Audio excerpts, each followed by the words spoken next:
Thank you and good morning. This is a great way to start the weekend. I want to thank you, Mr. Chairman Manuel Medina and Diana Arevalo for giving me the opportunity to visit with you. I also want to give a shout out to Mary Bulls Grijalva out here in El Paso, Texas for also helping coordinate this. And then hopefully, if I can get it, I want to give a shout out to my future colleagues, our chairwoman, Senator Carol Alvarado. I see Senator Zaffirini down there in Laredo. And then also Senator Lucio, and then of course the giant, Gonzalo Barrientos. Thank you all for being here today. Let me tell you how much of a difference 1 week makes. Just a week ago, I was really fired up after the Democratic Convention. And I enjoyed seeing Congresswoman Veronica Escobar, one of two of our first Latinas elected to Congress from Texas, announce the roll call votes for Texas here in El Paso. And I was really motivated by hope, about what we can achieve in this next election. And during our convention, we heard from prominent Democrats such as President Barack Obama and Michelle Obama, Bill and Hillary Clinton, Bernie Sanders, Elizabeth Warren, and of course, our future president, Joe Biden, and our future vice president, Kamala Harris. We also heard from some Republicans who are putting country before party. The only thing that I wish that we could have seen more of was more Latino and Latina voices at the convention, but we're working on that. Now, Democrats use this convention to make the case for why our country needs a new president. We laid out the monumental changes that we face. We explained why leadership matters, and we shared our vision to the country to build us back better.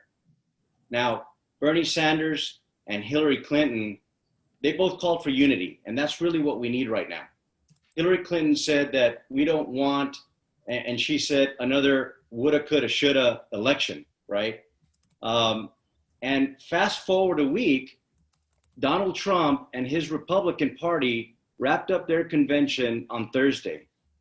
In contrast to the variety of speakers in the Democratic Party used in our convention, Donald Trump had a role each night, and half of the keynote speakers were from the Trump family.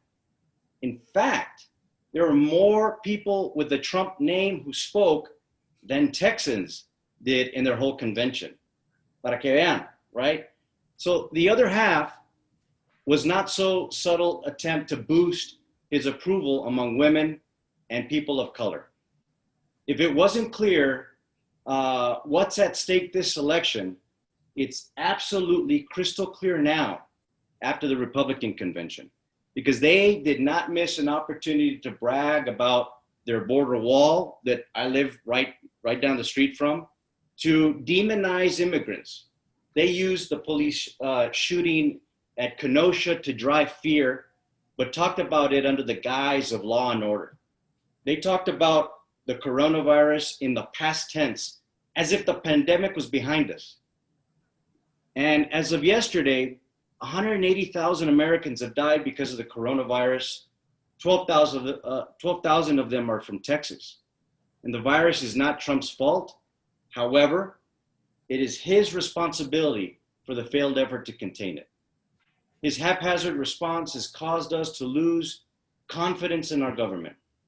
And we aren't confident that it's safe to send our kids back to school, that it's safe to go to work, go grocery shopping. Heck, we don't even know if it's safe to visit our friends and our family. The pandemic has shown that the built-in advantages some people have, while others, like our brothers and sisters in the Black community and Latinos, have been infected at a rate higher than the share of the population.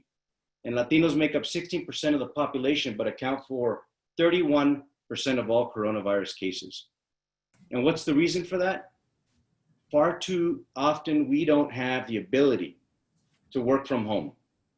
If we don't go to work, we don't get a check.